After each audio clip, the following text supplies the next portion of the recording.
interview Lee Abbamonte. Forward, backward.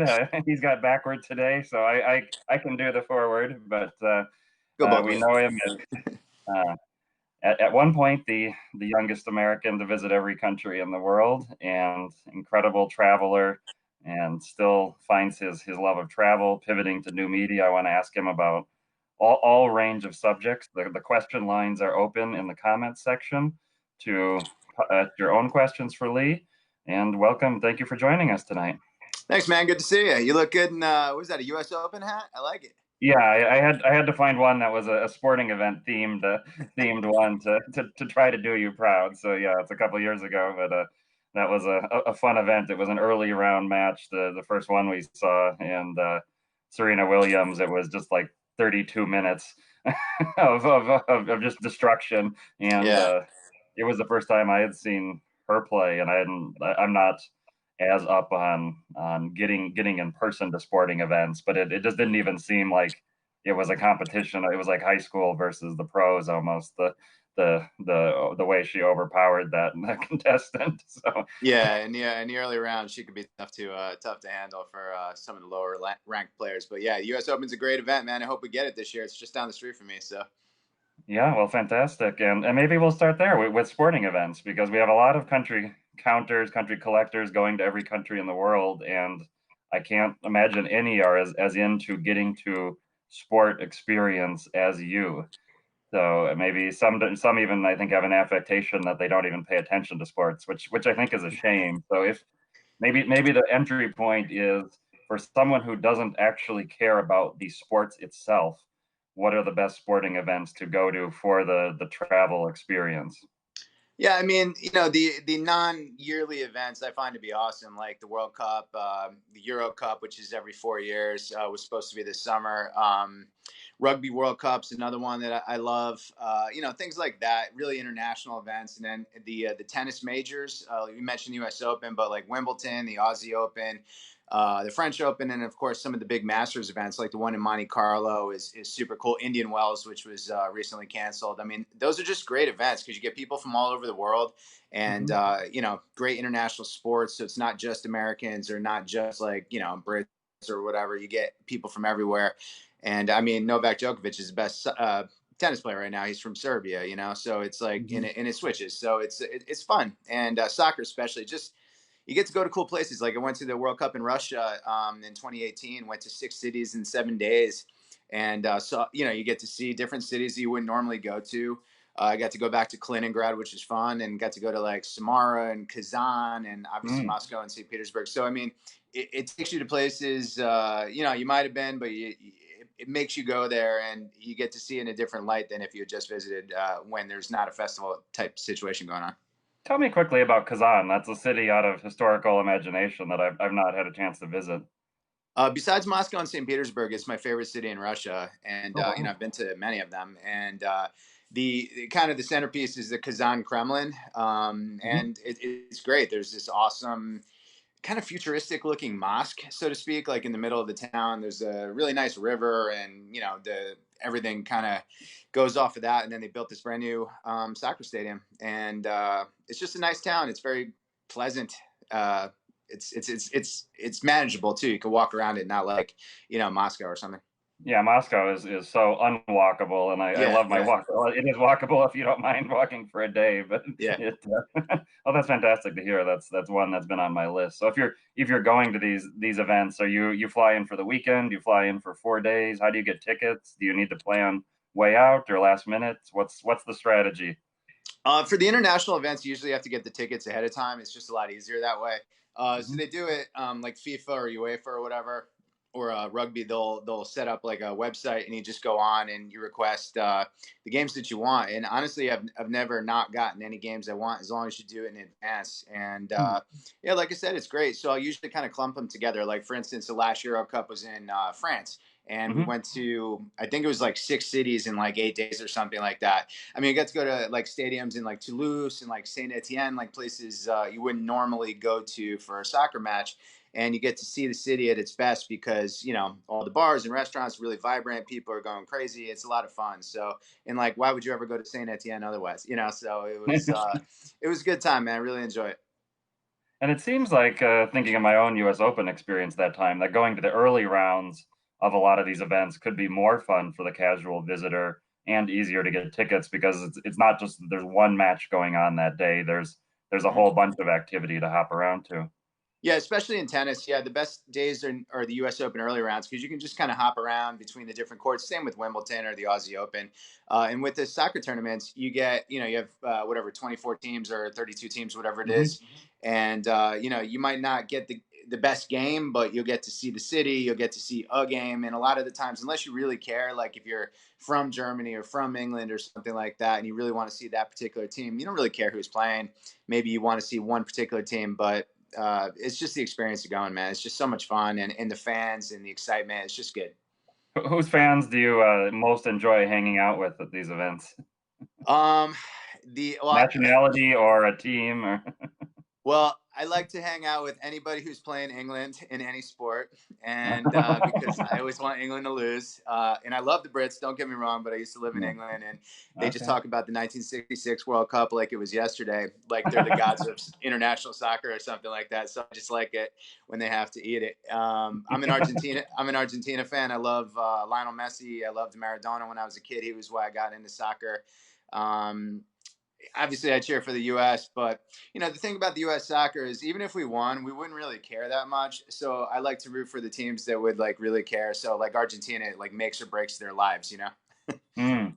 Yeah, I remember the time I went to Oman, there was a football or maybe yeah, it was a football competition, and the Australian fans were at my Radisson hotel, and they had all bought the local hats, but they were wearing these tight short shorts and the bright green and the yellow. And I thought this Yeah, is yeah, yeah, you're not exactly. really either go without the hat or go without the shorts. Yeah, man. But I imagine it's a good time. And Argentina is another one. I think that a lot of tourists have visited in a little way, but it's a large country, and the cost can really add up, as I understand, for some of the parks, some of the internal flights. Whereas there's not really much in the way of trains, and bus service even can be quite expensive. So what are some of your highlights if you're I guess if you're interested in wine, if you're interested in the national parks, whatever strikes your fancy about Argentina. Yeah, Argentina for me is the best country in South America, and there's a lot of great countries in South America. But for me, one, I speak Spanish, which is nice, and I love the food down there. If you're a vegetarian, I don't know what you do in South America, but the meat in Argentina is as good as it gets. Like you mentioned, wine, obviously Buenos Aires and Mendoza for wine, especially. Iguazu Falls is as good as it gets. I mean, up in the north, and Salta is great. But for me, there's no better place maybe in the world than Patagonia. I'm a big outdoors guy. I love hiking and climbing and just nature and taking pictures and glaciers and really they have it all between Chile and Argentina down in Patagonia. To me, it doesn't get much better than that. And that's one that I felt almost seems a bit to me like New Zealand, that every trip would be wonderful, so I can't pick how to visit Patagonia. Yeah. So the first trip, you've got a week, maybe 2 weeks, you've got two countries, different areas, a ton of parks. How would you structure it for someone moderate fitness, moderate budget? I just pick the hikes that you want to do. Like I think everybody should do the like El Chalten, like the Fitzroy hikes over there, and then probably the W hikes over in Torres del Paine, which is on the Chilean side, and kind of cross over there and definitely hit the Perito Moreno Glacier, and check out some of the towns. What's the I can't remember the town that has all the chocolate and great restaurants and stuff like that. There's so many, and of course. Ushuaia, it's cool to see, even if you're Mhm, not going to Antarctica. It's mhm. still worth seeing, and Oh, it is, huh? Mhm. yeah, it's cool because you can go down into the was it the Beagle Channel or whatever they call it, and it's just neat, man. You're at the southernmost city in the world, so even if you're not getting on a boat for a week or two, you can still check it out. And there's a good airport there, so you can fly pretty much anywhere. Well, how about getting on a boat for a week or two? You've been to the South Pole, you've been to the North Pole, you've taken a lot of these trips, and I'd ask, in the sense of, say, a lot of the wildlife I understand is you see it more in places like South Georgia, South Sandwich Island. So Yeah. a lot of the trips you went for a specific achievement purpose, but for somebody that's looking for, say, the wildlife, what are the best either Arctic or Antarctic experiences you've had? Sure, man. And Bariloche, I just thought of it. Bariloche was the name of the Okay. town. I couldn't remember. All right. So yeah, if you're going to Antarctica or like you obviously want to see penguins, right? And Mhm. in bird life and stuff like that, you get a lot of the birds actually in Ushuaia. You get to see a lot of that. But obviously for the penguins, the most penguins will be on South Georgia. There's like I think there's like 2 million or something like that Mm. there, but it's mostly king penguins and other types. But to get the emperors, I'm pretty sure the only place you can see them is on Antarctica. Certainly the colonies, Mhm. this, like the massive colonies, you have to actually fly there. I flew there a couple different times from Novo Base in Antarctica after flying there from Cape Town. You've been to And Novo a few more times than you probably had ever wanted. yeah, Those I've of been us to. who followed his travels look at Lee Abbamonte's blog, and Uh, Prince Harry gets involved on one, and Yeah, Prince Harry actually cost me getting to the South Pole the first year, and yeah, I ended up spending like almost 3 weeks in White Desert, which is right next to Nova Base, and yeah, I spent more time there and in Guam and a couple other places for failed expeditions than I care to think about. And in the Arctic, I mean, obviously, if you get up to Svalbard, you can get some great polar bears and different and types of Svalbard's quite accessible, right? I've yeah, been myself, and it's not an expensive flight from Oslo. The nope, activities can be expensive, but yep. it's an easy entry point to the Arctic, probably the easiest, I would think. Yeah, I mean, like a bottle of water there is like $8 or something. But I mean, in the hotel is expensive, but the actual flight, no, it's like maybe $200 from Oslo or wherever you fly to from Norway. But yeah, it's great, and that was the base camp that we used to get to the North Pole. But there's no real wildlife at the North Pole, as you probably know. It's just floating sea ice, and it moves constantly. So there was no polar bears or anything like that when we were there. Of the ways to the North Pole, tell us the way you went there, and is that the way you would repeat, or is there an alternate option or vessel or nationality or agency that you would choose again? To my knowledge, there's only really two ways. Mm, I'll say the old-fashioned way is to take a ship.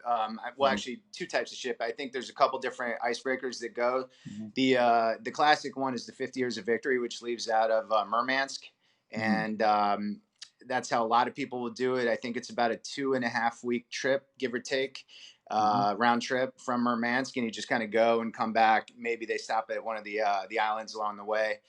For me, I went to Longyearbyen, got delayed, and then we finally were able to fly up to Borneo, the Russian ice camp, which they build mm, every year at 89.5 degrees north.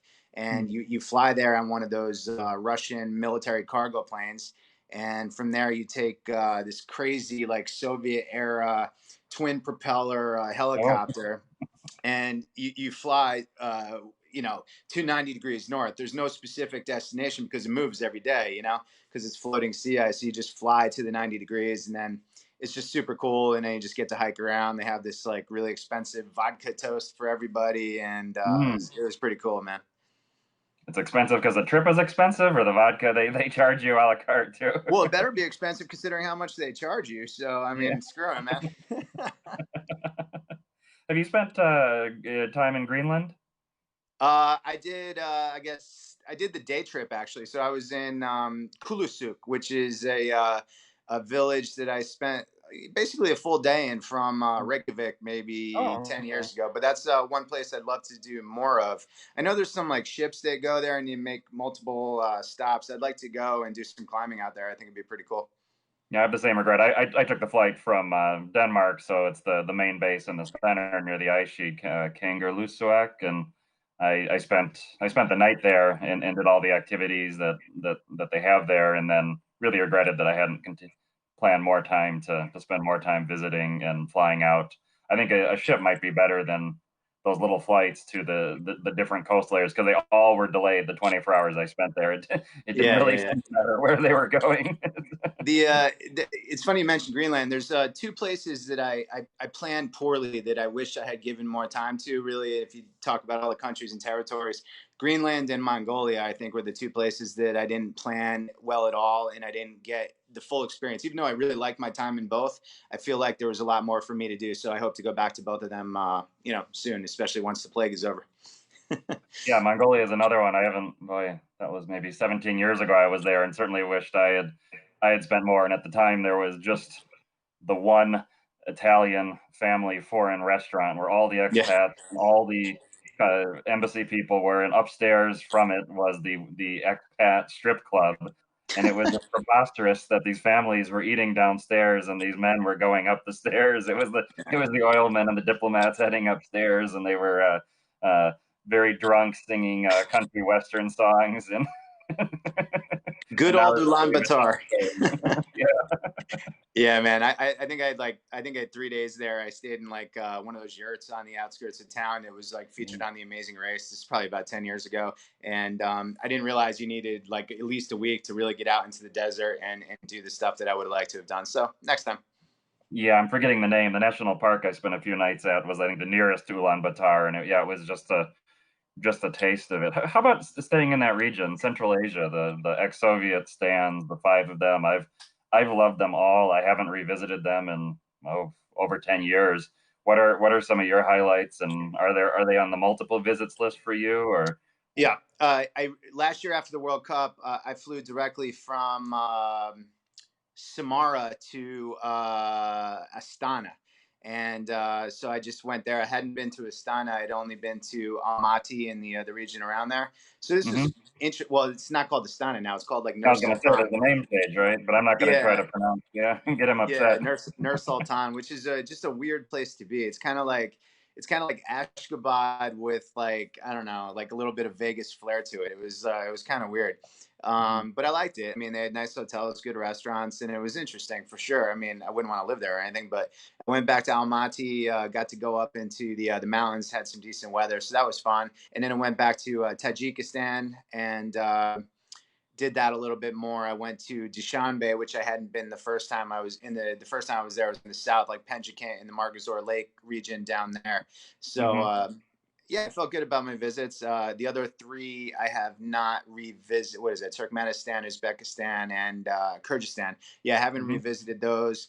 I liked all of them. I didn't love any of them except for Uzbekistan, which I did love. I thought Samarkand and Bukhara were pretty much as good as it gets. I thought the food there was fantastic, and Turkmenistan is one I'd like to go back. I didn't go to that the fire hole. I don't even know what they call it. The I don't gates even of know. hell. Yeah. Yeah, I don't even know if it was like a thing when I was there because I definitely would have gone. And I was there probably like 13, 14 years ago. So anyway, I'm not sure. I'd like to go back and see that sometime, but my life will go on if I don't. All right. Well, I think Joseph May in the comments, one of our friends from New York, says he misses your New York City parties. So when are the parties coming back? Well, thanks, man. Yeah, I try to do two parties in New York each year for people, basically people that I work with and people that follow me. I do one in the summer, and then I do a Christmas party every year. And listen, man, as soon as if we get the plague gone, I promise we'll do it over the summer somewhere, and definitely for the Christmas party. I've done it a couple times at the Explorers Club, which is really fun. Tell me about the Explorers Club. I've met a few members, like I think you are a member, and but I've not directly interacted with them. Is it something? I think their standards are a little more rigorous than a lot of the other travel clubs to get into. So is it Yeah, worth it? And what's it like? I'm actually not a member. I'm like a Okay. friend of the club or whatever. I have a bunch of friends who are members, and so I, I've done a bunch of things there. I've spoken at a bunch of events there. The only reason I haven't joined is simply because the application is like 20 pages long, and I just don't really feel like filling it out. It's just a real pain in the ass, and I don't care. I don't care enough to join. Um, but yeah, I mean that's really it. I mean, you get to go and you can have drinks and stuff if you want to, but if you know a member, you can go there anyway. So it's Hmm. cool. I literally live 2 blocks away from it too, so it's very convenient. I'll pop in there every once in a while, just say hi to some people, but other than that, it's really not that big a deal. If you were to apply, what I understand there's some criteria. It's not just like you can fly to Yeah. Astana and look at a football match. So what would you showcase as your one or two trips that they would accept as welcoming you? Well, you'd have to show something that has like bettered people like scientifically or educationally or whatever you justify. I mean, I could say going to the North and South Pole, talking about like climate change and things like that, or whatever, or just Mhm. like having circumnavigated the world bazillion times, and talk about how that's made a difference as I share my adventures on my blog and on social media and stuff like that. And then you have to get nominated by a member, and then you have to get seconded by a member, and then they vote on you. And it's one of these stupid formal processes, and I don't really like stupid formal processes, which is why I haven't done it.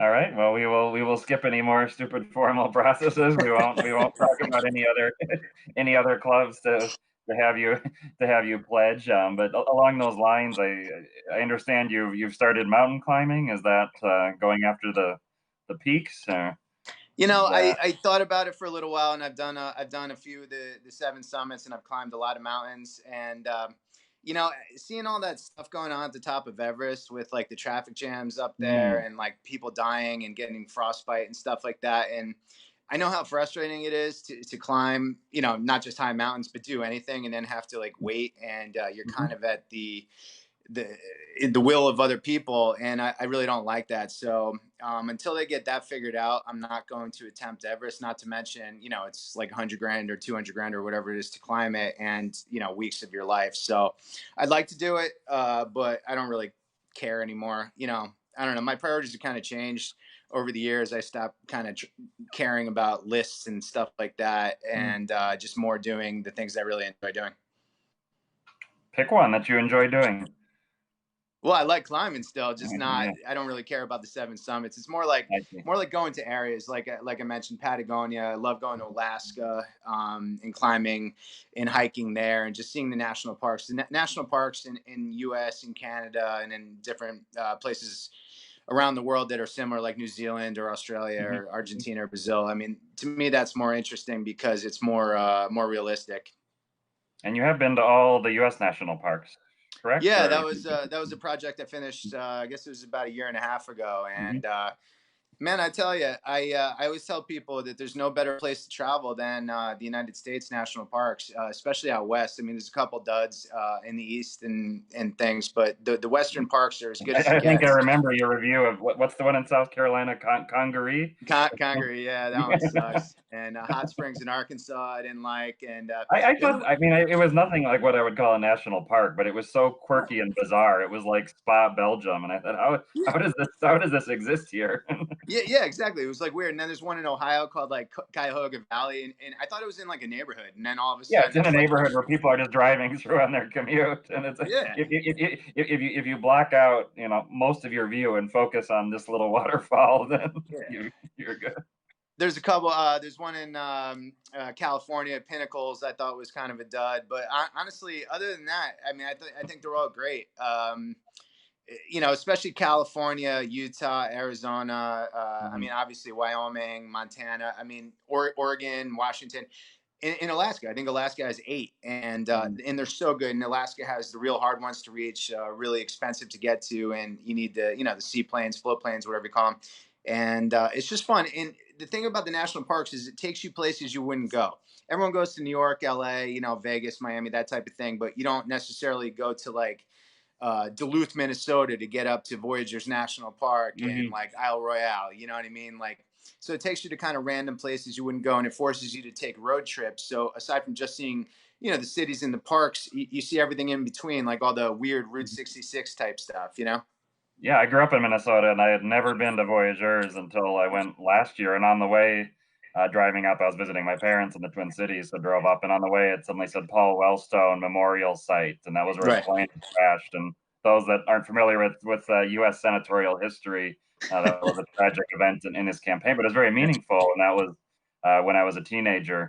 And so, yeah, these stops along the way where you see something out of the American history that you've seen. I've partly with your prodding of your posts, I've started visiting the national parks. I'm about a third of the way through the east half of the country. I've been going to the presidential sites and libraries. Again, not necessarily those are the greater sites, but why is the Ulysses S. Grant Museum in Starksville, Mississippi, and it was a long drive to Starksville, Mississippi. But as you say, it got me to all different parts of the country. So these Alaska ones, I've struggled with that. I won the Denali Road Lottery last year, so I went to Denali, Wrangell, St. Elias, Glacier Bay.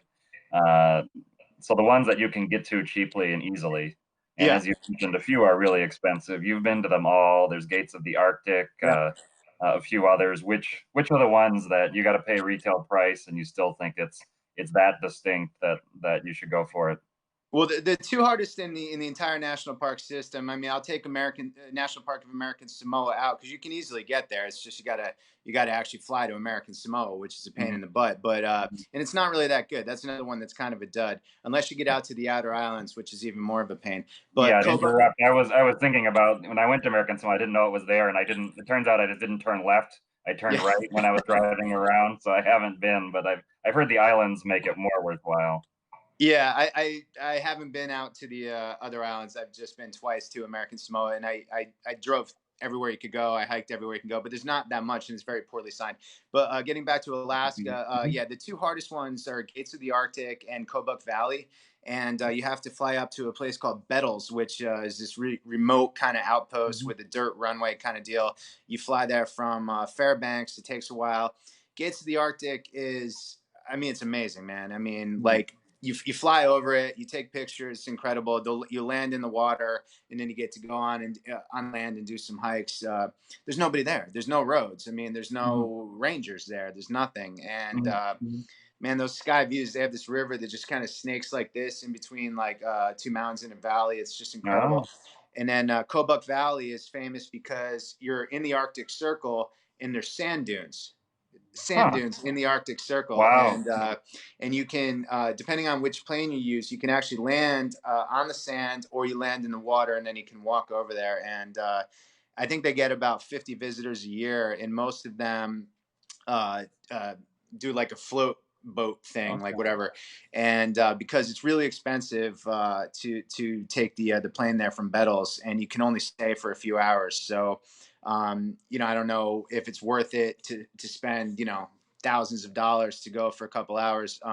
For me, I kind of backdoored it through like a work connection, and Yeah. so I got a really good deal on it. But How I many would people, if you were putting together a group, how many could split the cost of the plane? I think there's 8 seats on the plane, 6 or 8 seats on the plane. I don't remember exactly, but it's like one of those small float Yeah. planes. Yeah.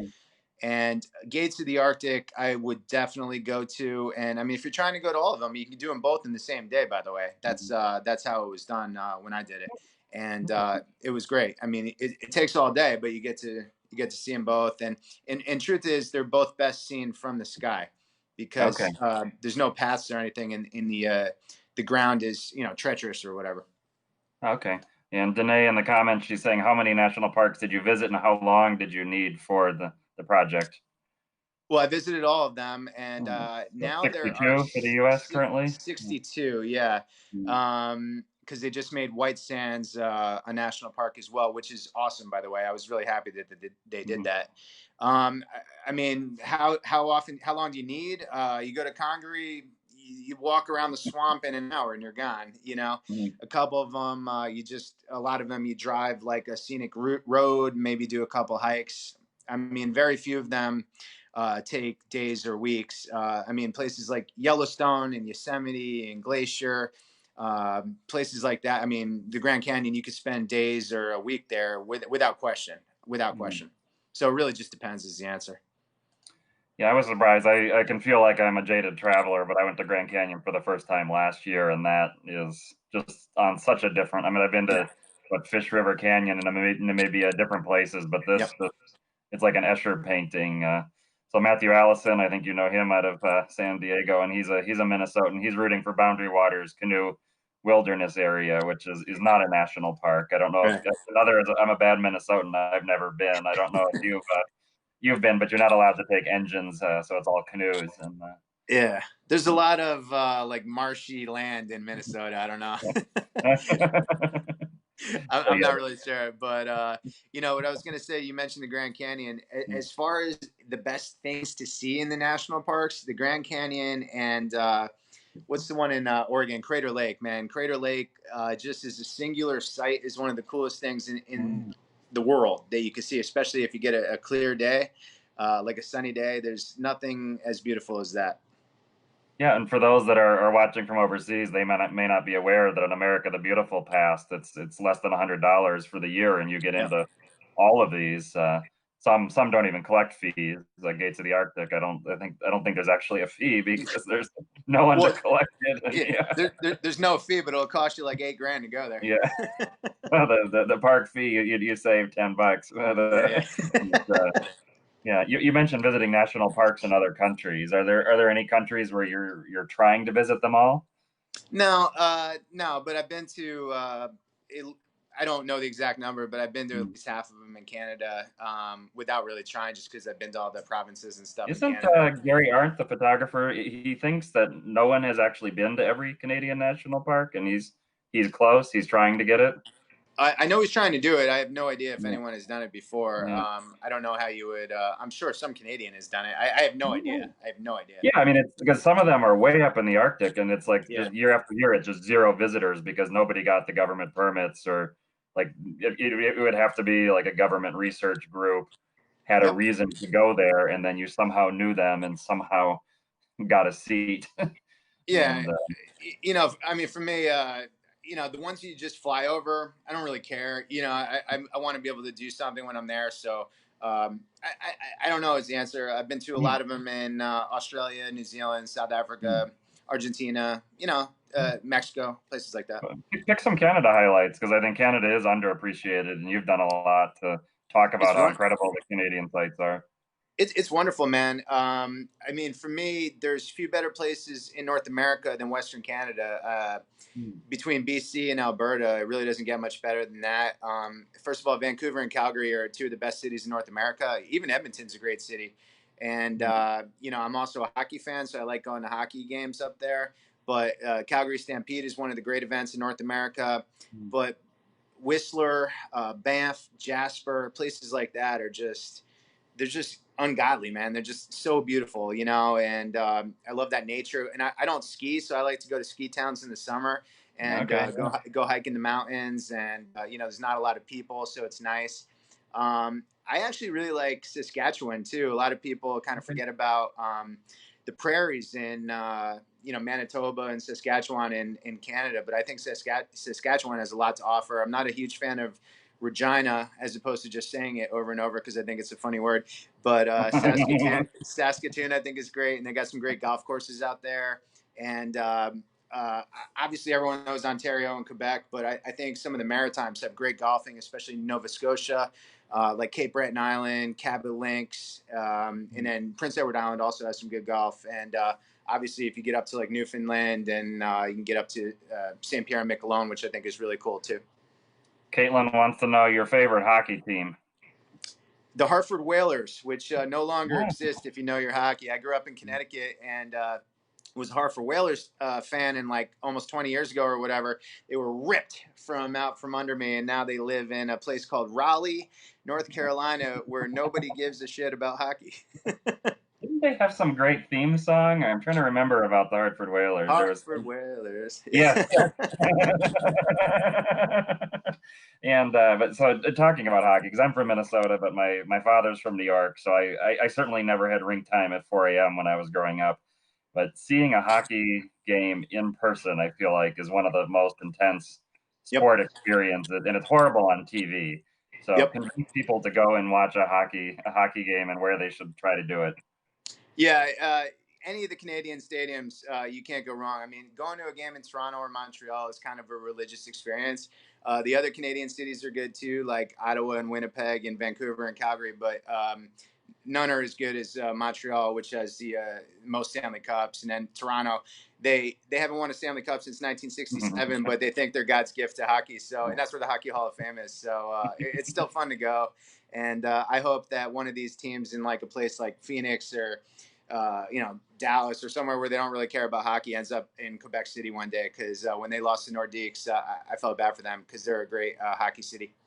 Are any of the warm weather states NHL teams a good in person experience? Is Tampa Bay, are they good fans? Or? Tampa Bay, they love that team down there. Yeah. Yeah, they really support them, and they're good, and they've won a Stanley Cup. The team in it's not even Miami; it's like in Sunrise, Florida, which is like Mhm. outside Miami somewhere. Okay. Terrible.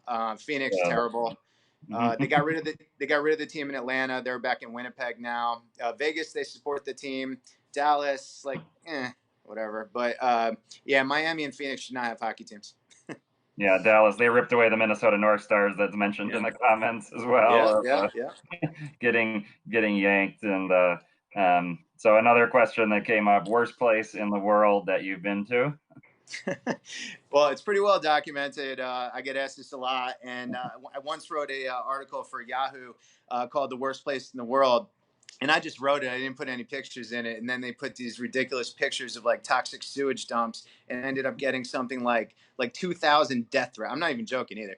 And because it's out there, I don't mind saying it was Lagos, Nigeria. And the reason is because not because I hated Lagos because of any particular reason, other than they I've never been attempted ripped off so many times. For instance, I was supposed to be in Nigeria for a week, right? And after 2 days in Lagos, first of all, I came in from Benin. They tried to rip me off at the border, saying that my visa was no good or like something was invalid. And I'm like, listen, I know how to read, I know expiration dates and all this stuff. And anyway, I hire a driver to drive me from the border.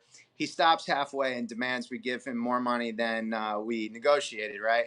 And you're like, and it's dark, it was like 10 o'clock at night. I'm really, man, come on, like whatever. Then we get into town, cop stops us, talks to the driver, and then demands we give him like $200 or he threatens to arrest us, right? And this is all before we even get to the hotel. And then he makes the driver give him money, and then the driver demands the money we'd already given him plus more money, when we get to the hotel. And then he threatened to call the cops. Anyway, walking around for the next couple of days, my friend and I twice got stopped by the cops. Additionally, threatened to arrest us if we didn't give them money. So 3 times in 2 days, I went to an ATM in Lagos, Nigeria, right? Hmm.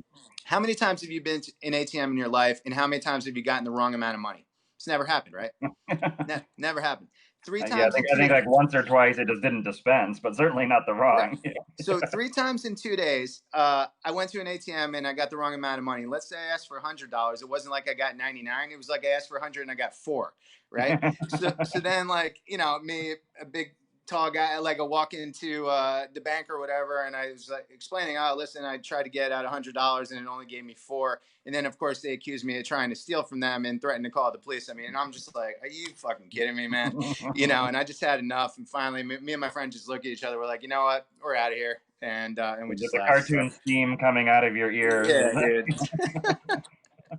And that really happened too, man. It was like, it's just one thing after another, just a comedy of errors. Plus, it was like 10 million degrees there when we were there. We were there in January. It was so hot and humid. I was just like, screw this, we're out of here.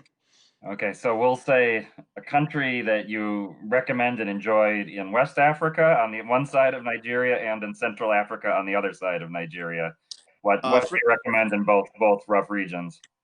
for me, my I like West Africa. I mean, it's very challenging, obviously, but for me, I had an amazing experience in Mali, and Hmm. I was there for it must have been 7, 8 days, at least a week, if not more. And Bamako's okay, the capital, but if you get out into the Dogon country and Djenné, where the world's largest mosque is, and I was able to go to Timbuktu for the festival in the desert. It was like a big Oh music wow! festival. I actually This was met what Henry. year? I met Henry Rollins, the old singer of Black Flag and Rollins Band, in Timbuktu, which was like this fanboy experience because I used to go see him in high school. It was Oh like wow! crazy, man. And so for me, I had a great experience in Mali, and it's unfortunate what's happened there with the war and whatever else they got going on there politically. But I had a great experience there. I also really liked Ivory Coast, Abidjan. I thought that was kind of a bastion of What an awesome goodness. city, right? Yeah, it was a great Yeah. city. Especially after slogging away in West Africa for a couple months, like it had been. To have like good hotels and like nice French food, like good restaurants. It It's was like a like it Godard was nice. movie from the 60s or 70s. It's frozen in time. The architecture is awesome. Yeah. Yeah, I really like that. And then in Central, I'm not gonna lie, I'm not a huge fan of Central Africa in general, but I think probably my favorite country in that region would be probably Cameroon, if that counts as Central and not I'll West. let you go with Sao Tome and Principe if you want. So Yeah, okay, Sao Tome. I actually really liked Equatorial Guinea. They have a really yeah. nice golf course there, and Bata is interesting, but the island, Malibu or whatever they call the island, is great, man. I really enjoyed that just because it's so weird and corrupt and like ridiculous. It's just kind of fun and interesting to see. And Sao Tome obviously is nice and pretty and everything in Portuguese. So yeah. How about some really long boat rides? So Ugh. attempts on Bouvet or Tristan, or when you're going to attempt these, and how you think about, am I going to spend a month on a boat to go do something like this? Did somebody prompt you to ask me that, or are you just No, no, no. So I'm as it's pretty well documented. I'm not a fan of long boat rides. I have spent, as I say, a lot of time on small boats in big oceans over the years. Like I've gone out to Tokelau, I've gone to Pitcairn Island, I've gone to a lot of, which I loved, by the way. Well, I hated Tokelau, but I love Pitcairn. But it's the time getting there on the boat that I don't like. I don't like seasickness. I don't like watching other people yakking over the side, for several days. And so it was a couple years ago. I was supposed to do the trip from Ushuaia to St. Helena, right? Or Hmm. Ascension, and fly home from Ascension. And I got all the way to Ushuaia, and I really didn't want to go. It was like going to be a month on the boat, and you're not guaranteed to land in Tristan da Cunha, Hmm. which is the main reason I was going to go, because on the TCC list, I only had, at the time, I only had 4 left. And then Hmm. they added a couple. So now I have 6 on the TCC list. But I literally got down there and I was having second thoughts and I didn't really want to do it. And I've been putting this trip off for like 7, 8 years. And if you know me, I'm the type of person, I don't put off anything if I want to Yeah, do yeah, it. yeah. And then I got down there and I'd spent all this money on it. And I was just like, you know what? I really don't want to go. Fuck it. I'm not going. And so I went hiking in Patagonia and had 2 of the best weeks of my life, man. Just doing all these hikes that I'd been wanting to do, as opposed to going on this boat, which didn't even wasn't even able to land at Tristan da Cunha. So I'm like, by the grace of God, like that kind of thing. And yeah, Bouvet Island, honestly, I have no interest in. Uh, if we're talking like TCC, I went to Novo Yeah. Lazarevska, which is in Queen Maud Land or Oh, Norwegian cool. I Antarctica. enjoyed that. I wasn't there for 3 weeks though. Yeah, because that's the one region of Antarctica that doesn't culminate at the South Pole. So it just so happened that was how I got to the South Pole, was through Novo. And yeah, if I hadn't done that, I might have considered it when I was still really cared about the TCC list. But now I'm just kind of like whatever. So yeah, Bouvet Island does nothing for me. I was actually just talking to my friend Charles Veely the other day about his experience there. And he spent 75 days on a boat, man. 75 days on a boat. And when he got there, then they had a helicopter, and Yeah. he landed on the top of the like iceberg or whatever with a Yeah. fucking helicopter. And I'm like, oh man, that must have been the worst. And yeah, he'll never admit it, but I know it was horrible. Yeah, I mean the uninhabited ones, I mean that doesn't draw me either. No, Tristan was no. incredible. I was on the RMS, which was a special experience. But yeah, Yep. Bouvet and some of these, I mean, Charles actually he usually turns up for these interviews and starts trolling people. And but yeah, this Peter the First Island or whatever, it just seems madness to me. And I mean, he almost died on that island. And number two, it's like if nobody lives there, with the exception of Antarctica or the yeah, North Pole, if nobody lives there, it just doesn't interest me. It really doesn't. Like uninhabited rocks, like these rocks off Brazil, St. Peter, St. Paul rocks or whatever, yeah, Rockall in the North Sea. I mean, like who yeah, cares? yeah. Who cares? Let's pivot totally to the business of blogging. Dare I even call you an influencer? That Don't ever call me that. I'm a grown ass man. the but a lot of people set a record like you did some years ago, and then they just either seem to vanish or just keep replaying that and go on and do other stuff. But I've admired how you love travel. It's not something you did just to get a page or a media mention, and you've built a true business and vocation out of being very resourceful and pivoting your business. It seems almost yearly in terms of what you figure out. So talk about that for people that have that dream. Well, thanks, man. I really appreciate that, and thanks for noticing. And yeah, now as everyone probably watching this is aware, people are trying to do things now to set records and all that stuff. When I did every country, first of all, I wasn't even trying to do every country. I was trying to finish the TCC list, and I just kind of did every country en Mhm. route to doing, to trying to do that. And when I did it, I had no idea I was gonna get any attention out of it, and I wasn't trying to either. They just started asking me to like give talks or go on You television or didn't like, have a PR agency in no, Manhattan yeah, with me. articles ready. Yeah, I'm my own PR agency, and Yeah, I know you and won't throw shade at anybody, but I joke like this counting countries interview series. Everybody on the way always says it's not about the count. I'm in no hurry, and then a week later, there's a media blitz, that they've just done it and they're claiming some record for something. it's funny, man. At some point or another, I usually hear from all these people at one point, like for advice or something like that, especially in the beginning when they're getting started. And then they're like, "Oh, what record can I set?" And I'm like, "Oh God, that's the wrong question to ask, man." Anyway, yeah, I just kind of took that and listen, I'm a Wall Street guy, I'm a money guy, finance, and I had no idea what I was doing. And basically, when I finished all the countries almost 10 years ago, I I had just graduated from business school. I just got an MBA, and I didn't know really what I was going to do.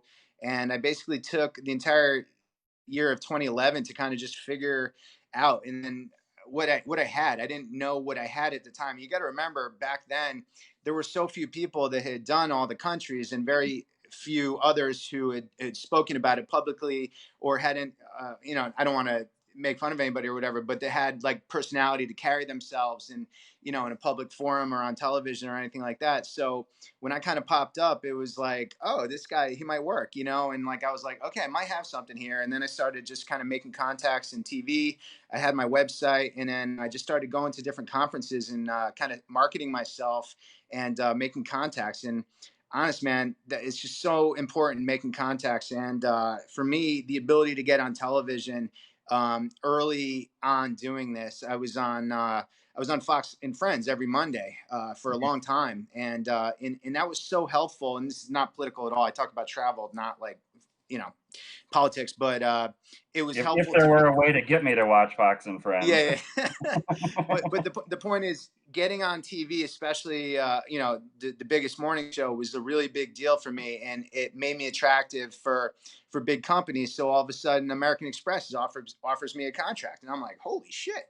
American Express wants to pay me money to basically talk about myself and go travel around the world and talk about the American Express card, and I'm like, yeah, okay, sure.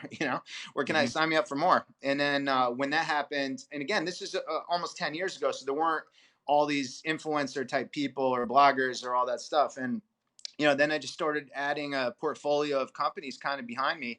And then I started doing these things called satellite media tours, which are very lucrative. And just doing different things, man. Then came like Facebook and Instagram and Twitter and all this stuff, which I never intended to make any money doing or whatever. It's just kind of happened along the way. But it was always media, like TV, Mhm. that it was the catalyst for me, and still is now to this day. I mean, maybe not like right now that we're all home doing nothing, but in general. So it's been interesting, and I've worked with some of the biggest companies in the world. I'm still spokesman for Bank of America and Allianz Travel Insurance, and like Christ, I did a 2-week road trip across the Himalayas for BMW for an X5 commercial that was shown at the Cannes Film Festival. Stuff like that. So it's just been a hell of a ride, man. Just doing things I never thought I would do. I mean, I'm a banker guy, and to be doing what I'm doing now, especially going on 13 years since I quit my Wall Street job, it just blows my mind, to be honest.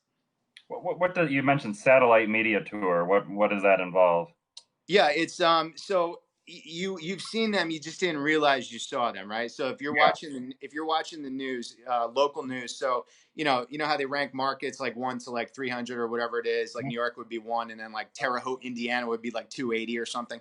Anyway, you do that, and you do the same interview. You sit in a studio in like New York or Miami or Vegas or wherever you are. You do the same interview like 40 times, and they pay you like a bunch of money to do that, and you're sponsored by a product, so you have a little bit of a pitch, but then they pick like an interesting person who has a backstory. So you'll pitch your product for like the 2 lines or whatever they're paying you to say, but then you just basically talk about your adventures or like whatever. Fantastic. And my approach to social media has not been lucrative because my feeling is always to just let a platform die before I have to learn it. But you've taken the opposite approach, and Well, it depends. I I'm, was I'm still I'm still telling not you TikToking. I was telling you last time, okay, when learning the TikTok dances, but I hadn't logged into Instagram for a few months, and I tuned into the live videos you're doing, and gosh, Instagram just like totally changed the interface, and people have sent me messages that I didn't even realize there was a message waiting for me. So talk about Instagram, how you've made it work, and because I understand it's not a platform that is going to drive traffic to your website or Correct. blog, but it's a platform that within its own universe can be lucrative in the right hands. Well, there's multiple ways to make money on Instagram, and you can get traffic to your blog. You can add a link to a story. You know, the circles at the top of the thing, like Mhm. where you see my Instagram live. Mhm. You can do Instagram lives, which I'm doing nowadays since we're in quarantine. Every day at 2 o'clock, I have different interesting people. Like yesterday, I had the Navy SEAL that killed Osama bin Laden, who's a good friend of mine. Mhm. Tomorrow, I have a national columnist from USA Today, and then I have a bunch of different sports, travel, and people from different verticals to to make it interesting. And I like to talk about other things besides travel. I know that might be blasphemous in a group like this, but just try to keep it interesting and do different things. And then there's a lot of like sponsored content on Instagram, which I do, and but you do it in like a tasteful, non-offensive way where it's not like you're throwing it in somebody's face like the product you're sponsoring. Listen, the way I look at it, it's kind of like a commercial. You watch a show knowing there's going to be commercials because they pay for the show. Whereas, Mhm. I endorse certain products or, do certain things to make money. I'm allowed to make money just like TV is. So that's the way I look at it. And I think at this point most people know that. So yeah. Those live videos, do they disappear after the day, or there's still a way to see them? 24 hours. If you don't mess it up, like I have a few times, if you don't mess it up, it saves it for 24 hours in your story. So you can see the one I did today with Sebastian, the New York Times 52 Places Traveler. It'll be up till about 3 o'clock tomorrow. So it's that and it's gone. So it's very different than say a website that lives on and on and on. And that platform you find is best for the videos and best for your audience. Well, I find it best right now because it's the most interactive. Everybody and their sisters on Instagram right now, and Mhm. we get a ton of participation. Several thousand people viewing, and then once I post it, you get more. And obviously, it depends on the guest and everything. But been doing very well, and I have a couple sponsored opportunities coming up. Oh, good. But with interesting people, and that's why I'm doing it to kind of look for different avenues because once the coronavirus is done with, or we hope, it's going to be an interesting swim upstream in the travel industry for people who work in it, especially non-essential people, meaning like not airlines and hotels and cruises, kind of like media people or photographers, writers, that type of thing. So it's going to be interesting. So I'm trying to diversify as much as I can now to offset an unclear future in the industry. No, that's clearly smart. And yeah, the as you said, there's essential, and then there's non-essential, and then there's Right. frivolous, which I think a lot of people that are trying to do something in travel might have in the blogging or social media are in the frivolous. Are you doing? Or is Instagram the number one social platform you're focusing on? And how have you changed your use of Twitter and Facebook? Yeah, I mean, Instagram and Facebook, I still have the most followers on Facebook, but Instagram is the most interactive, and it's not even close. And Twitter, I talk about sports or I, bitch about stuff on Twitter. I really don't like Twitter. I just do it because I feel like I have to. But Instagram, especially with stories now, it's kind of like two social media platforms in one. So you can like Mhm. really have a personality, and I enjoy taking pictures and things like that. So you can post nice pictures and cool little stories in the text, but then you can also talk about stuff. And I'm also doing a 15-second guide to every country in the world right now. I'm almost done with Europe, and so it lives in my highlights, so people can do a quick reference. Because if anyone watching this is like me, you get 30 people a week asking you, "Oh, where should I go in this country?" And you're like, "Ugh, God, just check my website." But now they could just like check the highlights in my Instagram. So it's evolving, and I'm trying to evolve with it. I mean, I'm not a kid, doing like tons of YouTube or anything like that. I don't do TikTok or Snapchat, but I mean, I'm doing the best as I can, so a grown man can relate to people older than him and younger than him, and try to stay relevant in this space. Yeah, I recently, maybe 5 6 months ago, saw an article about the top travel influencers in the world, and it wasn't just a garbage article. It was people from blogging or more traditional media I recognized and thought like, oh, those choices made sense, and like over a half were people I had truly never heard of, and I realized they were all YouTubers. Yeah. And I just don't use YouTube, and I opened it up, and I can respect what they do, but it's like the exaggerated facial expression, and it's like, I hopped across Yemen in the world's largest shoe or whatever. I feel like it's that kind of gimmicky at times, and I just can't. I can't get into it, but I realize I'm not the audience either You're for not the that. you're not the demographic, but yeah, some of those YouTubers can make millions of dollars a year, just by putting up nonsense, because a lot of kids watch it, and all they have to do is watch it for 3 seconds to get it to count for a view, and then they'll get paid about $1,000 for every million views. So if something's viewed 10 million times, the person who put it up is getting minimum $10,000, and depending on what their standing with YouTube is, it could be a lot more depending on their actual traffic. So I need to make myself the demographic and figure out how to hop across Yemen in the world's largest shoe or something. Yeah, it's a different world, brother. Okay, December 5th, 2016 is the day I know that you were trolling me. And this is a blog entry you did, the 30 best countries for food. And number 25, China. Number 26, Portugal. Here we go. Number 12, Micronesia. I Yeah, wanted to ask you about this for 4 years. and you waited until right now to do it. Listen, man, one of my favorite things in the world to eat is poke, and for me, there's no better place in the world for that than Micronesia. All of them, from Yap to Pompeii to Chook to all of them, man. They're all so good, and I'll sit there and I'll just crush like 4 pounds of that a day. I mean, literally, I will. And I think they have the best in the world. That's why I put it there. Plus, I thought people might think it was interesting, which clearly they do. Well, that's part of your brilliance in marketing is you can put up a list and not you actually add comments, but it's not like you have to create an elaborate scientific methodology. You can just put it up, and you'll get the you'll get Dude, people like. people love listicles, man. It doesn't even have to make any sense. People like to bitch about everything. They like to tell you you're an idiot. They like to think that whatever they did is the best thing in the world. So I'm just like, yeah, whatever. Just look at it. Tell me what you think. I don't give a shit. So, that's kind of how that goes for me. So maybe is poke the answer if you could only have one dish for every meal for the rest of your life? Is poke the answer, or you've got a different one? Pizza, my friend. I actually just had pizza, and I could literally pizza, sushi, and like tacos, nachos. Like I could live on those three things, honestly. I mean, pizza would be easily my answer, but then I mean, you're in better shape than I am. How would you stay fit with the pizza diet? I think that's the Well, yeah. I mean, I don't eat pizza for every meal, and I also do work out a lot, and I try to eat good, except for maybe having pizza sometime. But let's put it this way: if I was gonna have one last meal, like tomorrow I was gonna die, and I could have one meal, eating pizza in Naples, in Italy, Napoli would be my last meal ever. okay in Naples. But people are always curious about New York pizza, and you live in New York, so Yep. and I'm not even.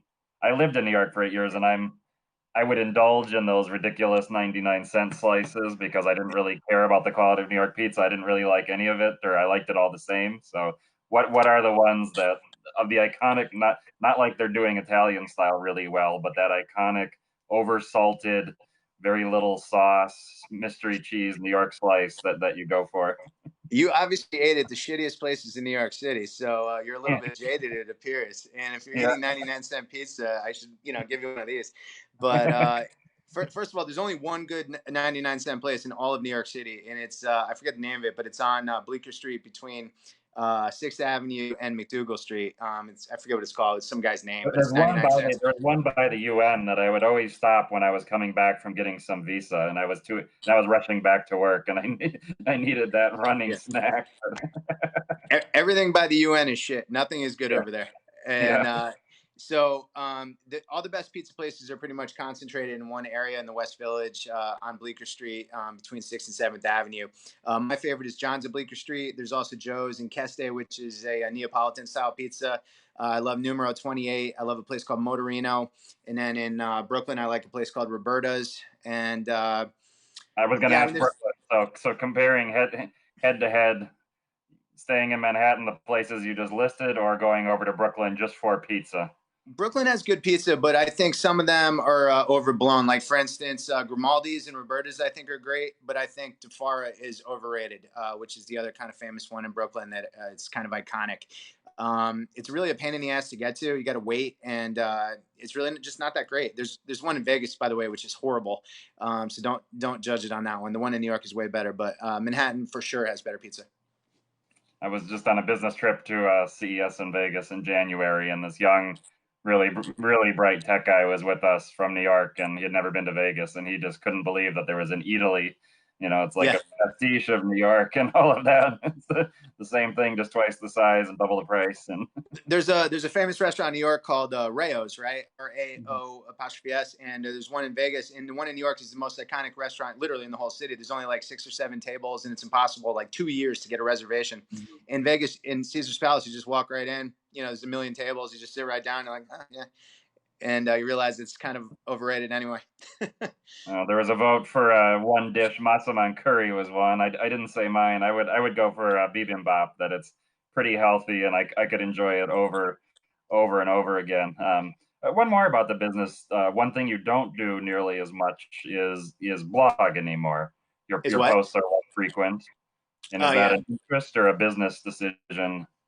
it's I blog if I have something to blog about. Like if I go to like I think the last real like non-sponsored thing I did was my trip to Mogadishu, and which was about 3 months ago now. Maybe I did one since then. I really don't even remember. There's not a lot of money in blogging anymore. The bloggers that make money do so in other ways. So unless you get millions in traffic per month and get a lot of click-through ads, which I don't have any ads on my site, you won't see a single one.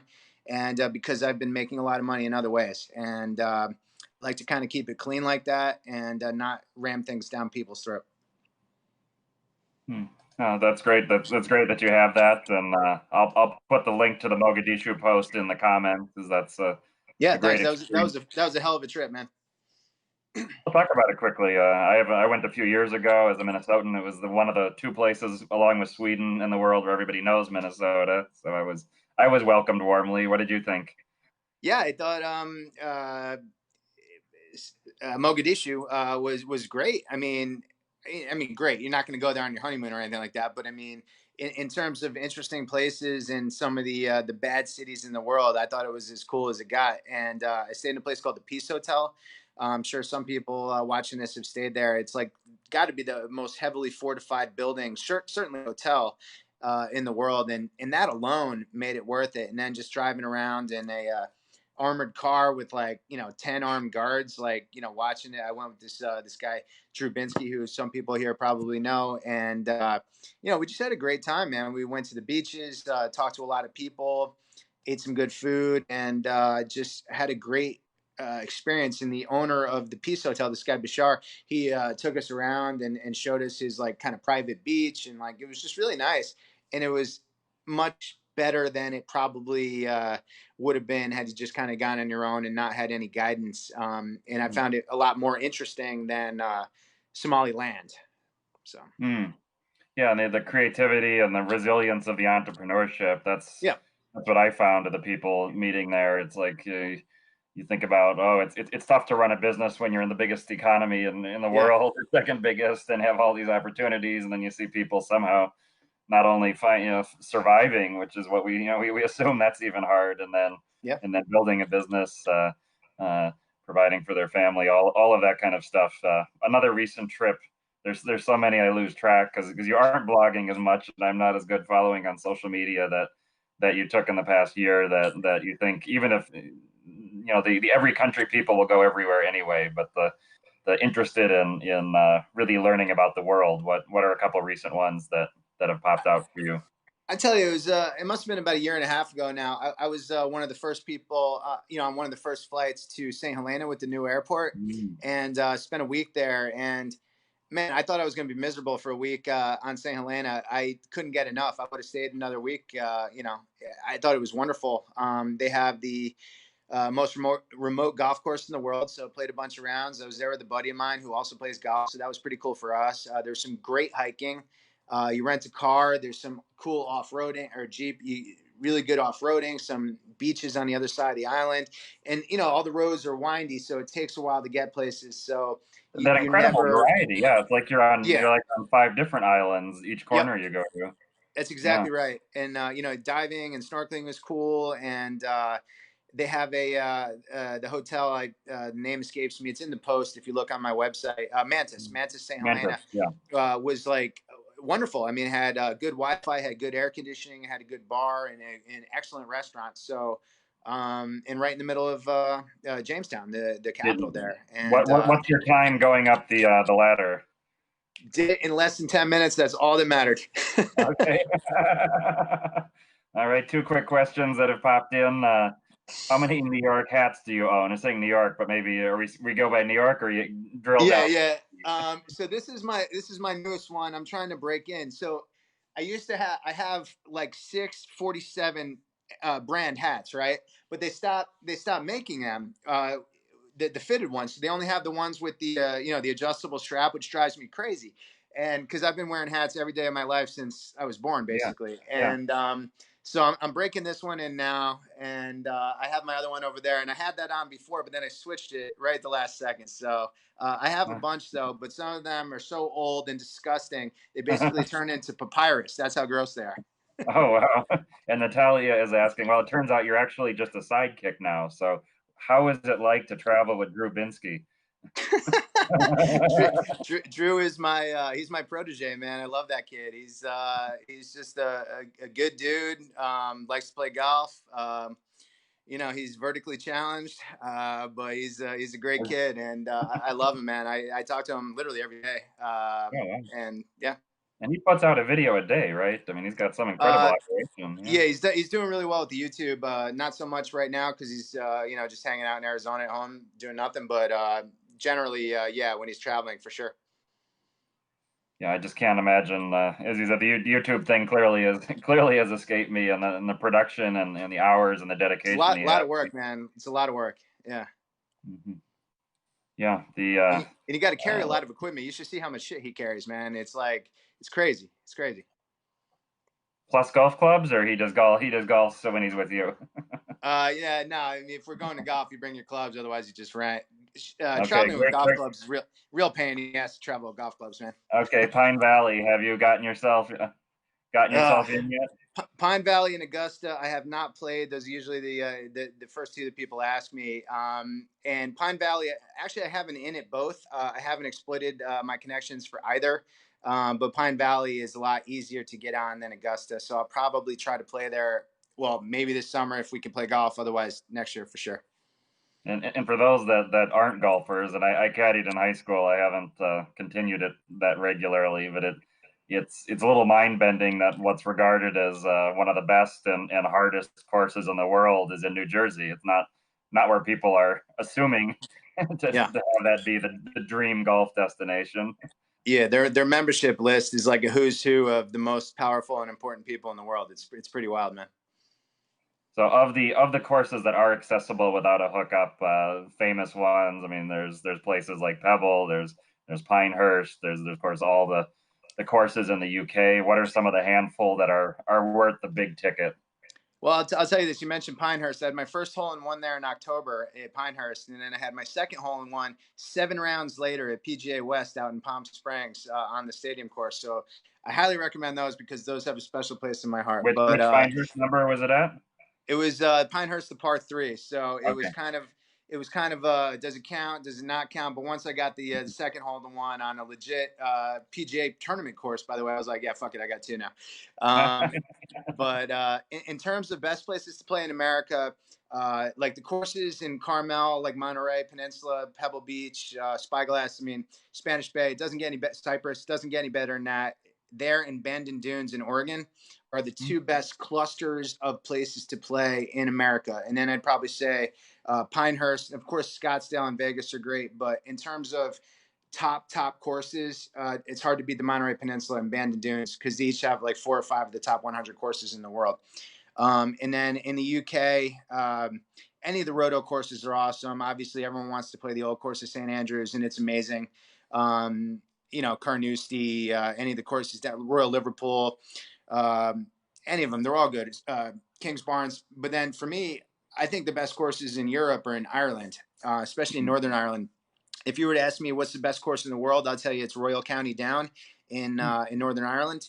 It's if you look at any of those lists, it's always like in the top 5. But for me, it's a clear number 1, man. It's like God's work, on the coast there in Northern Ireland, and Royal Portrush where they had the Open last year. It was awesome. Port Stewart, Rossapana, Ballybunion. I mean, Port Marnock. It just goes on and on Ireland. It's just so good, so good. And I remember actually when I was caddying that a lot of the guys that they were going to Ireland over and over again and raving about those courses. So, yeah. As if you're somebody who's casual or recreational golfer, I feel like if you're going to places this legendary and some of them are very hard, what handicap do you think you need to be to have a good experience and not horribly embarrass yourself or get run off the course on these in general? Here's the best advice about golf, man. I always say this: 2 things. Number 1, it doesn't matter if you're good or bad at golf; just keep up with the pace of play. And they invent the handicap for a reason. Okay, not everyone's going to be a scratch, but that's why someone who's a 30 handicap can still play a scratch golfer because you play strokes. So that's what's great about golf. Any level can play and compete against another level. That's why they have the handicap. So as long as you don't get pissed off about like hitting bad shots, you have to also be self-aware. And as long as you go in just like deciding to have fun as opposed to trying to be Tiger Woods, golf is the best game in the world. Yeah, and that pace of play is important. I mean, certainly from my caddying days, that was the one. Yeah. And it's like if you're going to slow things up, you're going to pick the ball up at a certain point. You're not going to drag everybody. Yep. That's it. Just keep up. I love caddying because I felt like I had all the great moments without having to have any of the frustration. But I've seen holes in ones, and I can imagine what your reactions were like to have those. Dude, I lost my fucking mind, man. And a wise man once told me this great quote about caddies: always listen to 3 people in your life. Always listen to your doctor, always listen to your lawyer, and always listen to your caddy. All right. Well, I think we're going to end with that. I'll take that as a personal compliment. You'll have to listen to me then. But thank you for joining us tonight. I'm sure everybody loved the candor, loved the example, the business example, the travel example. It's an inspiration, and it's a heck of a lot of fun. Well, thank you, Lee, for joining us tonight. Thanks a lot, dude. And thank you to everybody. And always feel free to reach out to me. I'm an open book with travel stuff. So just let me know if you have any advice or anything. And thanks a lot for having me as always. And I'm doing Instagram lives every day at 2:00 Eastern. So tune in and just say hello. Thank you. I put the link in the comments, and it's easy to find Lee Abbamonte, all his channels. He's #1 ranked, it seems like, in every travel search you do. So you'll track him down and his Yankees hat. Thank you. Good night. Thanks a lot, guys.